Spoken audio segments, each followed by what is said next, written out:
Ah, Plissken, you rascal, back again, I see. I escaped New York, I escaped LA, and now I'll escape Rona. But the boss himself, Lee Van Stacy Cleef, wants to see you. I'm sure you have some smart aleck remark about that, Plissken. Yeah, call me Hawk.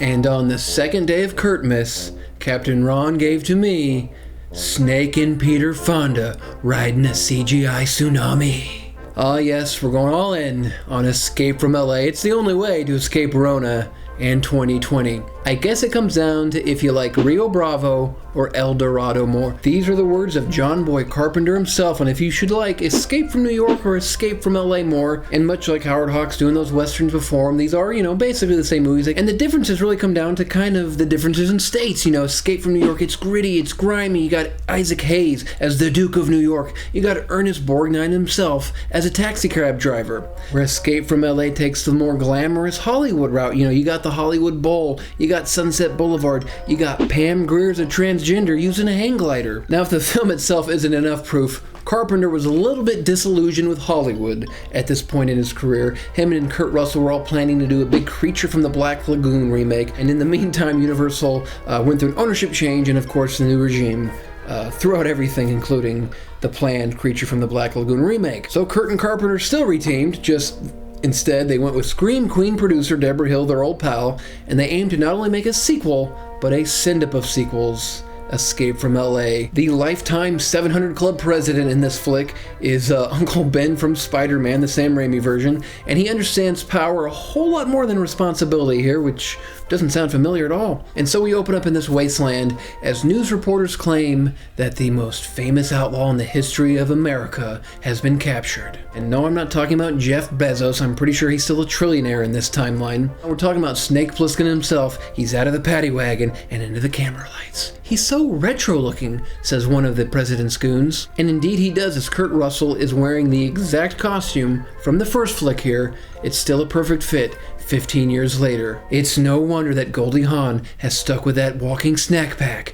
that is Kurt Russell. We got Stacy Keach here. He had recently worked with Carpenter on his Tales of the Crypt-esque anthology piece, Body Bags, and he's here in place of the great Lee Van Cleef. But Snake gets scratched on his way, and of course it was on purpose. This is John Carpenter's 2020, so of course, yes, there's a designer virus. And so it's once again kill or be killed for Snake. He can either die of the virus or go on to LA after, well, not the president's daughter, screw her, but the briefcase she's carrying. We got a real Father of the Year candidate here with this guy. No, she's there hiding out with the bad guy, Corvo Jones, not Che. Now, they know she's in there with him because they found some of their hippie TikTok videos on their Apple iCloud account. What he really wants is the device she has. Bill Gates is definitely going to be tracking us with this specialty mini-disc player that's armed with a worldwide EMP device. So Snake is sent in. He's got a cool new fireproof jacket, a mouth dart, a self-hologram device, some matches, even though America is now a no-smoking nation in this future, and it's probably also a no-vaping nation. I'm sorry, douchebags. And of course, he also gets his guns, which he tries to immediately use on Stacy Keach. And Stacy Keach is like, bro, who do you think we are? Brandon Lee? The first round is blanks. And so they send him on his way, this time via a Tim Burton designed mini nuke sub. Cue up some horrible CGI as Snake races across the ocean, past landmark highways, and a shark near the flooded Universal Studios theme park. Now, I mentioned how disillusioned Carpenter was with Hollywood, how pissed he was at Universal over how his Creature from the Black Lagoon remake was shelved, and there's no more moment that he more pointedly sticks his middle finger at them all as Snake absolutely destroys the studio execs' Black Tower at Universal on his way buying the sub. This is where all the deals are made, the arguments happen, the contracts reneged on, so you know Carpenter just needed a new pair of pants after sending Snake through there. So Snake, of course, makes it to LA in record time, helped by that lighter pandemic sub-traffic. So we got Snake making his way through a post-apocalyptic pilgrimage, through horrible matte backgrounds and CGI composites of an earthquake and crime-ravaged Los Angeles. Now, I've heard several reasons why the special effects are kind of subpar in Escape from LA. I've heard the company had literally no experience prior to this with CGI effects, and I've also heard that the studio cut a lot of the post-production schedule time time. Either way, some of it works, some of it doesn't, some of it's kind of funny.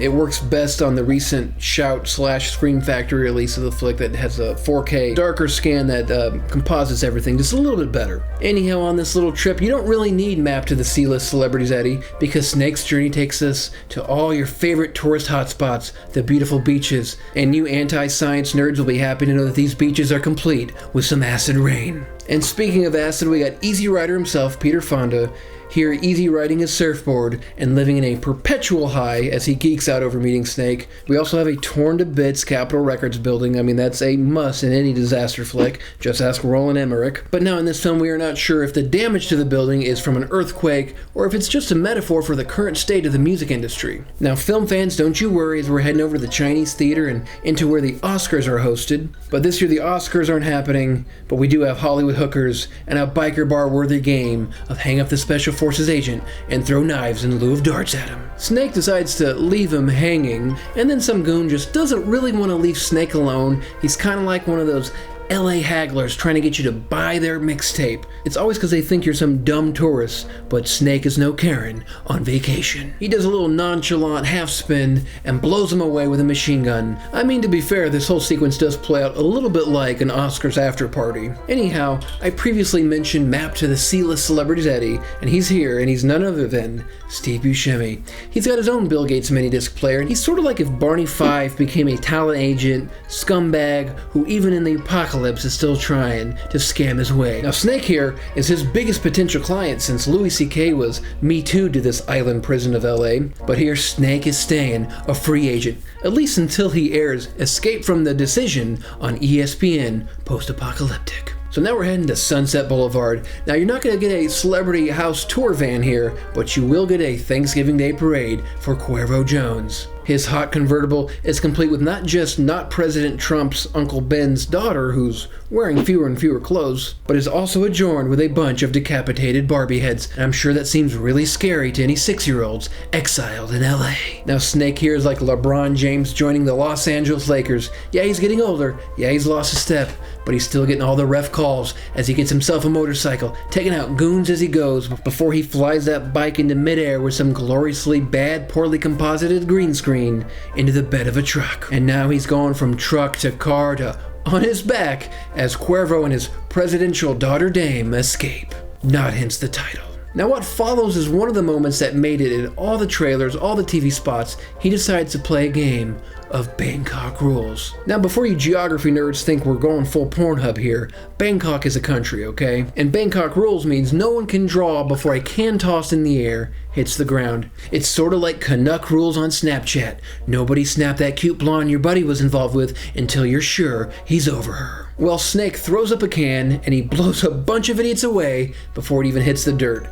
Cheesy anti-hero screenwriting 101. Side note, I bet Snake is a horrible guy to have either as an enemy or a teammate on Call of Duty Online. Now, it's not an escape movie if Snake doesn't decide to rest on some random chair, and this time it leads to him getting captured by some extras from the Orgy Illuminati from Stanley Kubrick's Eyes Wide Shut. And here he's captured with Valeria Golgino, and man, that is a name I have not fantasized about in a long while. Here at HawkSchlock, we fell in love with her back in the day in films like the Hot Shots flicks, Big Top Pee-wee, Rain Man, and of course Escape from LA, and she was actually offered the role that Tia Carrere ended up getting in our cinema savior James Cameron's action comedy masterpiece, True Lies, but there were scheduling difficulties. But she's captured here along with Snake, and it's like a TikTok filter nightmare come to life. They're captured by the cult of the Surgeon General of Beverly Hills, who is of course played by genre Jim Bruce Campbell. Yes, Ash himself is here. He's going from Evil Dead to Ego Doc. He's sort of like if Michael Jackson and Gary Busey had a surgery-obsessed evil son.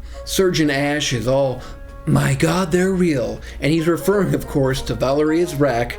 And no, he's not talking about those $600 stimulus checks. Now, this bit was some obvious but brilliant on-set improvisation that Campbell and Carpenter came up with. But Ash is also impressed with Snake's lone blue eye. But Snake is going full 007 facial surgery through that mouth dart. Hail to the king of a-holes, but Ash is going down quicker than the box office receipts for this flick. Snake and Valeria, meanwhile, are escaping as she appealed to Snake's harder side with a little cameo from her lace red bra cleavage. They make it through the sewers of Los Angeles, which Valeria knows like the back of her hand. Maybe she was doing some errands for Harvey Weinstein back in the City of Angels, casting couch heyday. She actually has a great line that she was kicked out of the USA for being a Muslim in South Dakota. I don't know about you, but that seemed like a more outrageous line back before Facebook revealed certain people's inner monologues. Uncle Rick, I hope you're watching. But they're back out there into the ex-Uber driver abandoned car streets of LA, and she's trying to get Snake to shack up with her. See, she broke up with her boyfriend earlier in the day, and man, women work faster here than they do on Tinder. But she has LA all figured out, she says, and I know somewhere warm to hide. And she's gonna need it because now her blood is running colder than a Trump lawyer as she's shot up like a pre-Roku quarterly statement for HBO Max. Snake runs back into Map to the C-list celebrity Steve Buscemi himself, who sleep dart Snake. Gee, he was working for Cuervo Jones all along? Never saw that one coming. Now Cuervo and his goons, they're hacking into the president's Facebook Live feed, and they see Snake on a treadmill looking to lose that pack of COVID-19 pounds he gained during the pandemic, as he is threatening totally not President Trump Uncle Ben with a little real power and responsibility. Now, we all remember that wrestling match in the supposed-to-be Manhattan Center Grand Ballroom in Escape from New York. It's a very 80s and very awesome moment. So what would this in the 90s be for Snake? To give him that grand death in front of a crowd, what would that equivalent be in the 90s? Well, a do or literally die game of horse, of course. And it's to be played out on a basketball court that's in the middle of a Los Angeles football stadium. Now, let's not forget, this is the decade that gave us such cinematic b-ball classics as Space Jam, The Air Up There, Air Bud, and let's not forget it also gave an acting career to Shaquille O'Neal. I mean, so of course Snake is going to play basketball to save his life here. It still makes more sense than anything that Congress has done this year. Speaking of Congress, I believe at some point that the NBA, lacking sponsor, is going to team up with our judicial system and turn this into some sort of televised execution sport.